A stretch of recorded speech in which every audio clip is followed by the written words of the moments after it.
जोहार, जय मूल निवासी, मैं संकेत और आप देख रहे हैं एमएन टीवी।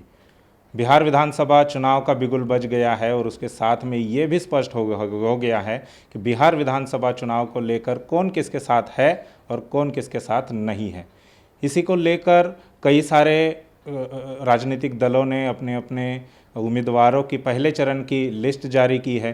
बीजेपी और जेडीयू के भी लगभग 50-50% सीटों का बंटवारा हो गया है।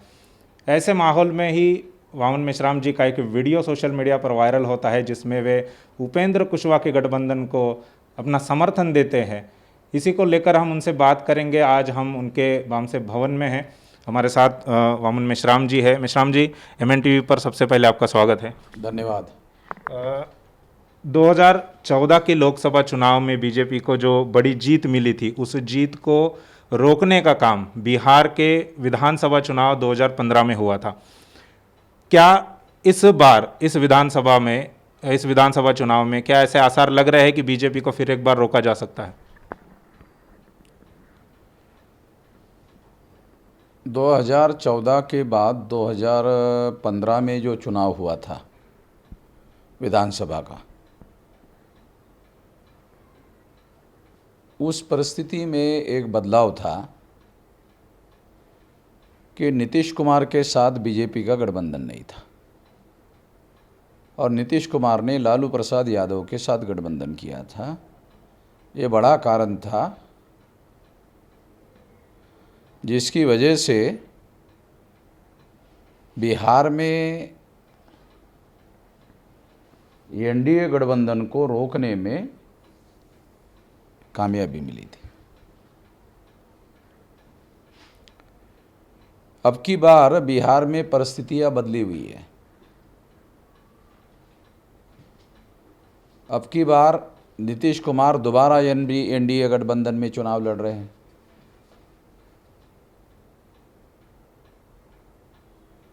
मगर इसके बावजूद भी एनडीए गठबंधन, जिसमें मुख्यतः दो लोग हैं, बीजेपी और जेडीयू, ये दो मुख्य गठबंधन हैं। इन दोनों को भी ऐसा लगता है कि इस बार बिहार का मतदाता शायद उनको समर्थन देने के लिए, पूरा समर्थन देने के लिए, सपोर्ट देने के लिए, मजबूती से सपोर्ट देगा, ऐसा उनको लगता नहीं है। ऐसा उनका अपना ही आंतरिक आकलन है। और उसकी खास वजह है। पहली वजह यह है कि नीतीश कुमार का शासन सुशासन था, ऐसा मीडिया के द्वारा जो प्रोपेगेंडा किया गया था, वो प्रवासी मजदूरों को सड़कों पर हजारों किलोमीटर चलकर बिहार वापस जाना पड़ा। इससे वो सच्चाई नंगी हो गई कि ये सुशासन ने बिहार के लोगों को बिहार के बाहर पलायन करने से रोकने में कामयाबी हासिल नहीं की। रोजगार के लिए इस सुशासन के दौरान बहुत बड़े पैमाने पर बिहार के बाहर जाकर उनको नौकरियां लेनी पड़ी। तो एक सच्चाई सड़कों पर आ गई, नंगी हो गई, और वो लोग वापस गए वहाँ बिहार में। और बहुत सारे लोग कोविड की वजह से अभी भी उधर ही है। तो वो एक फैक्टर है जो उनके विरोध में जाएगा, क्योंकि नीतीश कुमार उनको बिहार में लाने के लिए भी उन्होंने कोई मदद नहीं की। सड़कों पर चलने वाले जो बिहारी लोग थे, उनको किसी प्रकार की एनडीए गठबंधन में रहकर नीतीश कुमार ने नरेंद्र मोदी को इसके लिए एक शब्द भी नहीं कहा कि उनकी व्यवस्था करो।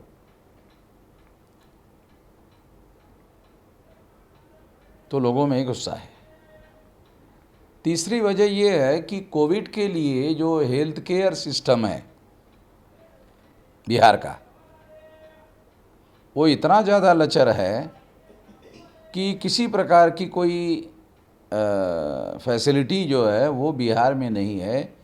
उसमें सुशासन बाबू जो है या सुशासन का जो दौर है वो सिंपल मतलब वो हेल्थ केयर का सिस्टम जो खड़ा नहीं कर पाए। एक तीसरा बड़ा कारण जो है वहाँ पर है, और सबसे बड़ा कारण 15 साल हो गए हैं नीतीश कुमार का चेहरा मुख्यमंत्री के तौर पर देख रहे हैं। 15 साल बहुत ज़्यादा हो जाते हैं। लालू प्रसाद यादव का भी राज 15 साल हो गया था और उसके खिलाफ में बहुत भयंकर एंटी एस्टेब्लिशमेंट की भावना लोगों के अंदर थी। वो भावना अब की बार है।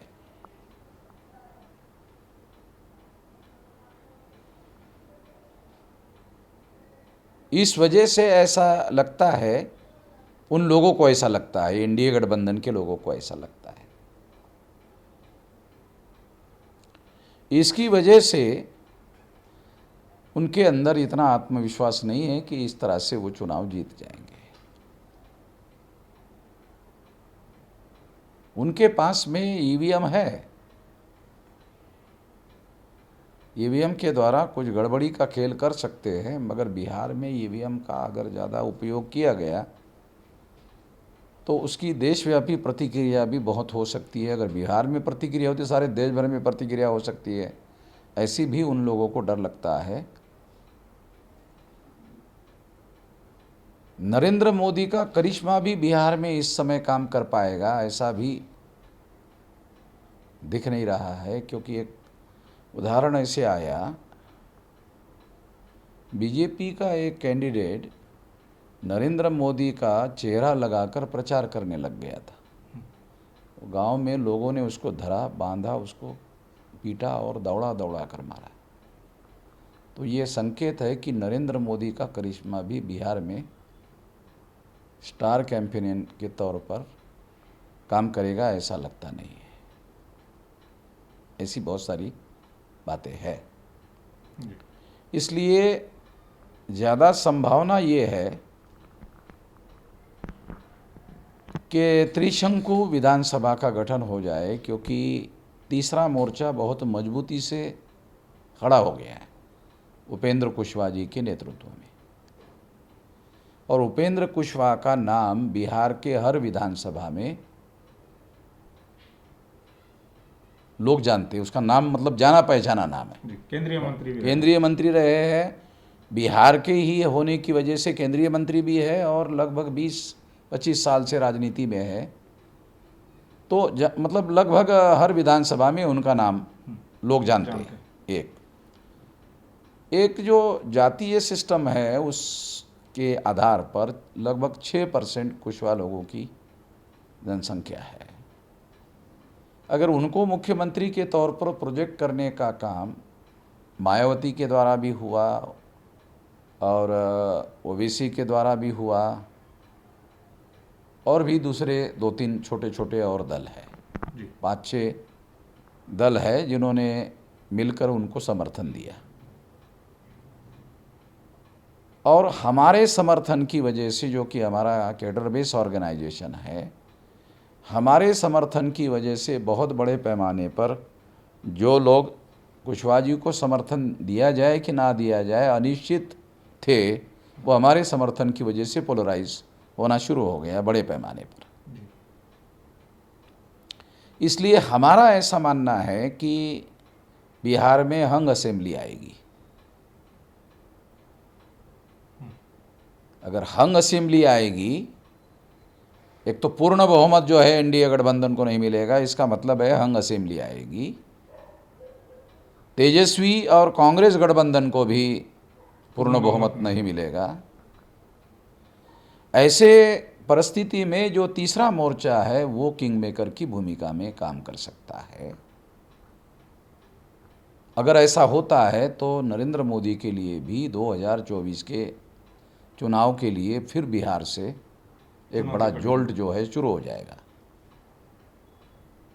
ऐसा मुझे लगता है। बिहार विधानसभा में इस बार अगर देखें तो पिछली बार अगर देखें तो एक बड़ा अलायंस था।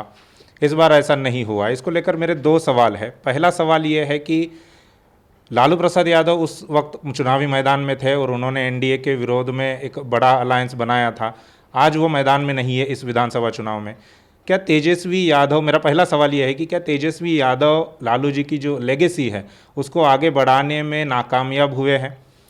और दूसरा सवाल ये है कि ऐसे में बीजेपी को हराना कितना चुनौती भरा है, या कितना मुश्किल है, या कितना आसान है? आप क्या सोचते हैं इन दोनों सवालों पर? लालू प्रसाद यादव जी का जो नेतृत्व है वो एस्टैब्लिश नेतृत्व है। उन्होंने बैकवर्ड फॉरवर्ड की लड़ाई बिहार में लड़ी। लोग आज भी उनका बहुत बड़े पैमाने पर तमाम प्रकार के जो बैकवर्ड है उनमें उनकी मान्यता अभी भी है। लोग उनको अभी भी मानते हैं। तो उनका इस चुनाव में नेतृत्व करने के लिए ना होना 2015 में थे जी। तो एक बहुत बड़ा कारण है, बहुत बड़ा कारण है। और दूसरी तरफ तेजस्वी यादव को एक चुनौती भी है। अगर इस चुनौती में अगर तेजस्वी यादव सफल हो जाते हैं तो तेजस्वी का नेतृत्व एस्टैब्लिश हो जाएगा और तेजस्वी यादव का नेतृत्व अगर इस्टेब्लिश हो गया तो लालू युग का अंत हो जाएगा। और संभवतः लालू युग का अंत लालू जी के ही समय में होगा।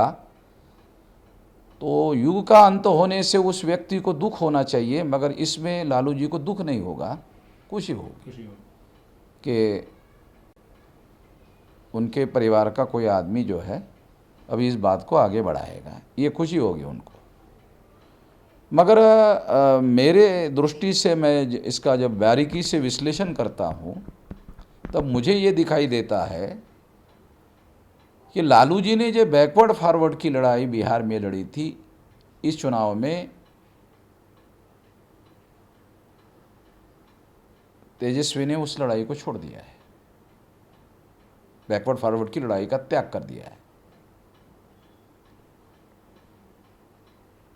कुछ लोग ऐसा कह सकते हैं कि फिर बैकवर्ड फॉरवर्ड की लड़ाई छोड़ दिया, इसका आपके पास क्या सबूत है? एक तो कुशवाहा जी को गठबंधन में होने के बावजूद भी उसके अंदर समाहित रखने में, साथ में रखने में कामयाब नहीं हुए। बैकवर्डों को पोलराइज किया जाना चाहिए था बैकवर्ड फॉरवर्ड के लिए। दूसरा, मोस्ट बैकवर्ड क्लास का जो वीआईपी साहनी था, मुकेश साहनी, उसको भी उन्होंने अपने साथ रखने में कामयाबी हासिल नहीं की। मुझे नहीं लगता 11 सीटें देना उनके लिए कोई ज़्यादा, बीजेपी वालों ने 11 सीटें दे दिया। अगर ये लोग 12 भी देते तो भी प्रेस कॉन्फ्रेंस के दौरान ही घोषित करना चाहिए था जी। अब ये बात हम बाहर के लोगों को बताने का कोई मतलब तो बनता नहीं है, मगर विश्लेषण के लिए ये बता रहा हूँ कि बैकवर्डों को पोलराइज करने के काम के लिए उन्होंने ध्यान नहीं दिया। मगर दूसरी तरफ कांग्रेस जो द्विजों का संगठन है, ब्राह्मणों का संगठन है, और कम्युनिस्ट पार्टी अभी द्विज और ब्राह्मणों का ही संगठन है। मार्क्सवादी कम्युनिस्ट पार्टी हो या कम्युनिस्ट पार्टी हो, तो ब्राह्मणों ने स्थापित की हुई पार्टी है। और जो माले है वो भी ब्राह्मणों के द्वारा स्थापित की हुई पार्टी है। मिश्रा नाम का कानपुर का ब्राह्मण था, उसने स्थापित की हुई है। तो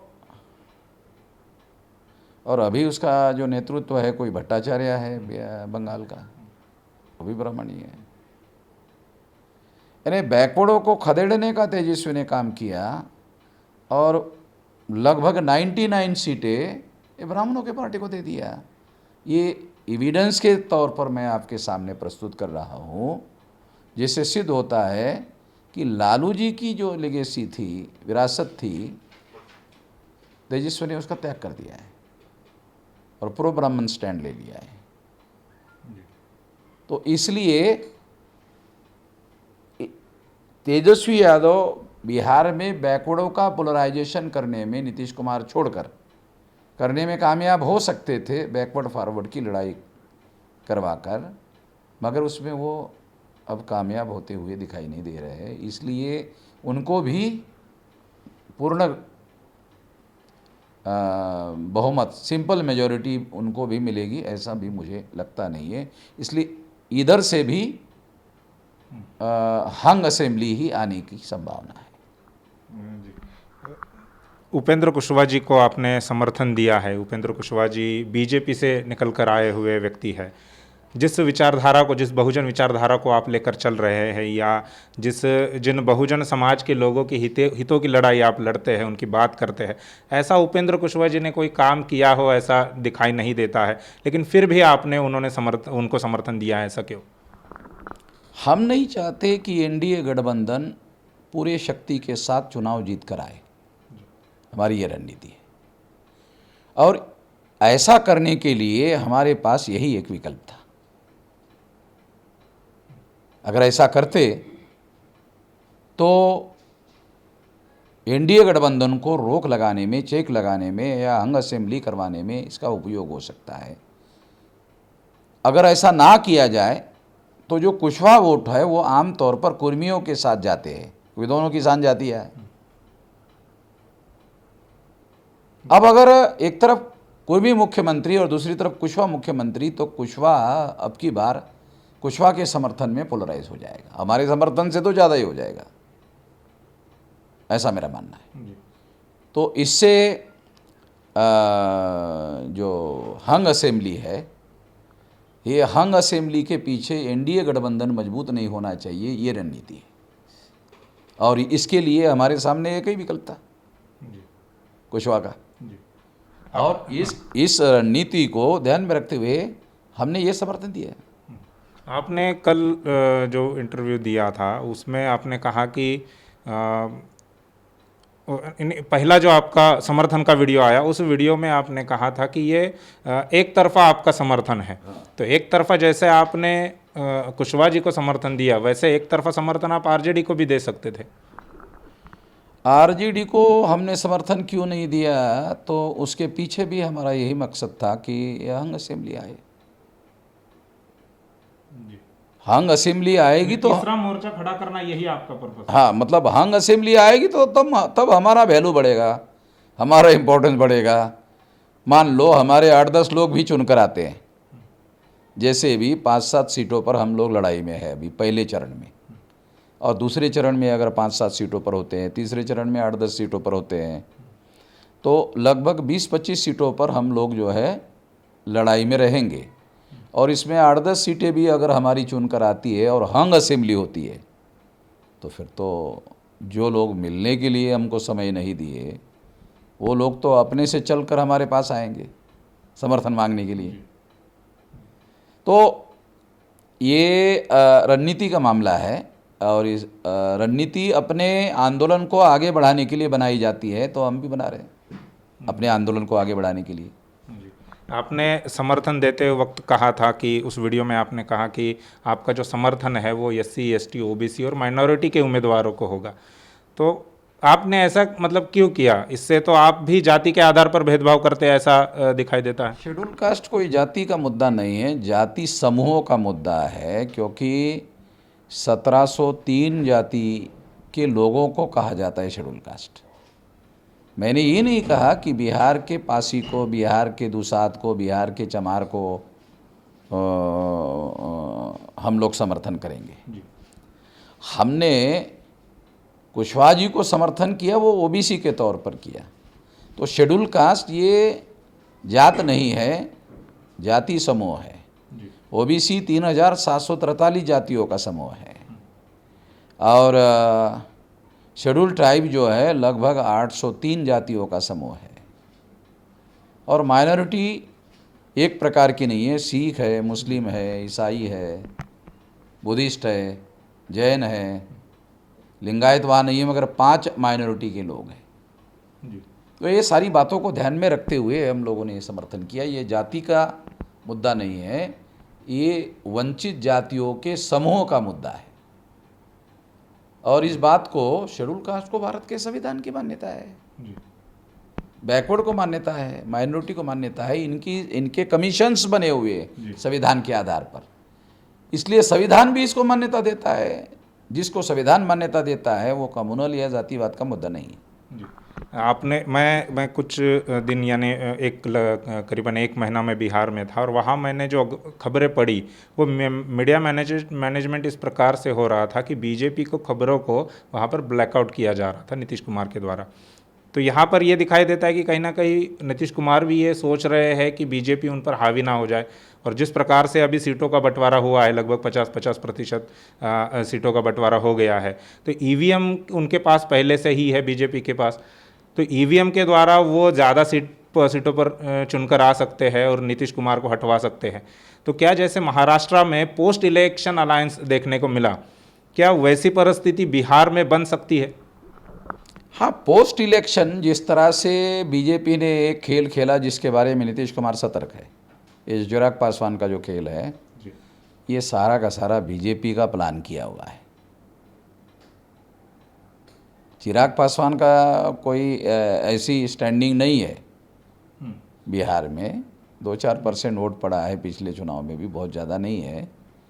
तो इसलिए उनकी इतनी बड़ी स्टैंडिंग नहीं है कि वो इतना बड़ा फैसला कर ले। मगर उन्होंने ऐसा फैसला किया ऐसा कहने के बजाय बीजेपी ने ही उनको ऐसा फैसला करने के लिए काम पर लगाया। क्योंकि चिराग पासवान ने जो फैसला किया वो नीतीश कुमार के विरोध में है और बीजेपी के फेवर में है, तो बीजेपी को क्या नुकसान है? एक बात, बीजेपी के लोगों ने जिनको टिकट नहीं दिया उन सारे लोगों को चिराग पासवान ने टिकट दिया, वो तो बीजेपी के ही लोग हैं, चुनाव के बाद भी चाहेंगे बीजेपी ही मदद करने के लिए।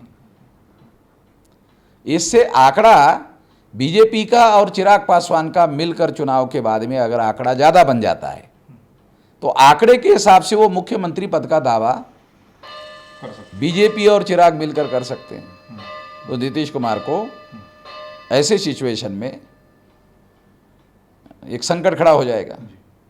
इस संकट का क्या उपाय नीतीश कुमार के द्वारा किया जाएगा ये तो भविष्य ही, चुनाव के बाद का भविष्य ही बताएगी। बीजेपी के जो लोग, बीजेपी जो है वो स्टेट गवर्नमेंट की जो पार्टियां है, स्टेट की जो पार्टियां है उनको सीढ़ी बनाकर ही आगे बढ़ी। महाराष्ट्र का उदाहरण ले लीजिए, शिवसेना को सीढ़ी बनाकर बीजेपी आगे बढ़ी और फिर शिवसेना के ही पिछवाड़े पर लात मारकर मुख्यमंत्री पद हासिल किया। इसकी वजह से परेशान होकर जो है शिवसेना ने एक नया प्रयोग किया जो काफी कामयाब भी रहा। हाँ, अभी तक तो कामयाब है। अभी तक अब दूसरी बात यह होगी कि ऐसा प्रयोग बिहार में, ऐसा प्रयोग अगर मान लो ऐसा करने की कोशिश की बीजेपी ने, तो नीतीश कुमार के सामने दोबारा तेजस्वी, कांग्रेस और ऐसा गठबंधन बनाने का एक विकल्प रहेगा, ऐसा मेरा मानना है। क्योंकि लगभग 243 में 122 सीटें चाहिए। 122 सीटों पर नीतीश कुमार चुनाव लड़ रहे हैं और 121 पर जो है बीजेपी लड़ रही है, तो उसको चिराग समर्थन दे रहा है 121 में, ये भी है। तो इसलिए नीतीश कुमार भी, जिस तरह से बीजेपी ने ये खेल खेला, तो नीतीश कुमार भी अपने संगठन के द्वारा बीजेपी को वोट ट्रांसफ़र किया जाना चाहिए या नहीं किया जाना चाहिए, ये गुप्त खेल वो खेल सकता है। जैसे चिराग का ट्रांसफ़र ऑफ वोट जो है बीजेपी को होगा, तो नीतीश कुमार का वोट ट्रांसफ़र जो है बीजेपी को किया जाए हर चुनाव क्षेत्र में या ना किया जाए, ये तो उनके पार्टी के कैडर के टेलीफोन करने से हो जाएगा, लास्ट आवर में हो जाएगा। यानी संभावना ऐसी नजर आती। जब बीजेपी वाले सैबोटेज करने का खेल खेल रहे हैं तो दूसरों को खेल खेलने का अपने आप अवसर मिल जाता है। ऐसी संभावना को इनकार नहीं किया जा सकता। ये बात है। आप हर वक्त कहते हैं कि हाँ, आप जो समर्थन देते हैं किसी पॉलिटिकल पार्टी, किसी चुनाव में, तो वो मुद्दों के आधार पर देते हैं। इस विधानसभा के चुनाव में, बिहार के विधानसभा चुनाव में आपने बीएमपी और उपेंद्र कुशवाहा जी की जो गठबंधन है उनको समर्थन दिया, तो ऐसे कौन से मुद्दे हैं जो उन्होंने उठाए और जिसके चलते आपने उनको समर्थन घोषित किया? बीजेपी, बीएमपी और कुशवाहा जी के बीच में कोई गठबंधन नहीं है। नहीं, बीएमपी को अलग आपने समर्थन दिया है। हाँ, बीएमपी को जितनी सीटों पर बीएमपी चुनाव लड़ रही है वो मुद्दा आधारित है हमारा समर्थन। जी, कौन से मुद्दे हैं जो जिसके चलते आपने समर्थन दिया? बहुत सारे मुद्दे हैं जो हम लोग सारे देश भर में उठाते रहते हैं सामाजिक आंदोलन के तौर पर। ईवीएम का मुद्दा है, जाति आधारित गिनती का मुद्दा है, रिजर्वेशन इन प्रमोशन का मुद्दा है, ऐसे बहुत सारे मुद्दे हैं। उनके इलेक्शन मैनिफेस्टो में वो स्टैंप लगाकर जो है वो निकाले गए हैं। मगर कुशवाहा जी के साथ हम लोगों ने यूनिलेटरल समर्थन दे दिया, एक पक्षीय एक तरफी समर्थन दे दिया। उसकी रणनीति मैंने पहले बताई, उसके पीछे हमारी वहाँ की डोमेस्टिक रणनीति है। उस बात को ध्यान में रखते हुए कि हम नहीं चाहते एनडीए को 2024 में भी दोबारा सत्ता में लाया जाए, तो वहाँ से रोकने का काम बिहार से शुरू होना चाहिए। अगर बिहार में उनको कमज़ोर कर दिया जाता है तो अगले साल उत्तर प्रदेश में और बंगाल में चुनाव है, वहाँ पर इसका बहुत गहरा असर पड़ेगा। जहाँ तक ईवीएम की बात है, आपने समर्थन तो दे दिया है, बीएमपी को दिया है या उपेंद्र कुशवाहा जी की गठबंधन को दिया है, तो क्या आपका समर्थन उन उम्मीदवारों के खातों में भी जाएगा? ये एक सवाल है। दूसरी बात यह है कि जिस प्रकार से आपने 2019 के लोकसभा चुनाव के बाद ईवीएम के विरोध में नतीजे आने के बाद आपने घोषित किया था कि आप बड़ा आंदोलन करेंगे, जो आपने किया भी, तो क्या बिहार विधानसभा का चुनाव होने के बाद भी, उसके नतीजे आने के बाद भी कोई ईवीएम विरोधी आंदोलन आपकी तरफ से लोगों को देखने मिलेगा? एक तो ईवीएम विरोधी जो मैंने परिवर्तन यात्रा, ईवीएम भंडाफोड़ परिवर्तन यात्रा जम्मू कश्मीर से शुरू की थी, वो आंध्र प्रदेश तक पहुंची हुई है। कोविड की वजह से अभी स्थगित है। वो केरला और तमिलनाडु में 2 राज्यों में अभी पहुंचना बाकी है। ये कोविड का मामला समाप्त होने के बाद कन्याकुमारी तक उसको लेके जाने का जो मामला है वो अधूरा है, वो मैं पूरा करूँगा। कन्याकुमारी तक जी, भंडाफोड़ यात्रा जो है ईवीएम की, वो मैं लेकर जाऊंगा, एक बात। दूसरा, अब मैं ऐसा मानता हूं कि उस परिवर्तन यात्रा की वजह से ईवीएम के बारे में बहुत ज़्यादा जानकारी लोगों तक पहुंची है, जो ब्राह्मण बनिया मीडिया ने लोगों से छुपा के रखी थी, तो वो उधर गई है बहुत बड़े पैमाने पर। इसलिए अभी मैं उसके विरोध में, अभी ईवीएम के विरोध में भारत बंद का ऐलान करने के उस पर प्लान कर रहा हूँ। और भारत बंद के लिए बहुत सारे संगठन उसमें साथ सहयोग करने के लिए तैयार है। लाखों संगठन उसमें साथ सहयोग करने के लिए तैयार है।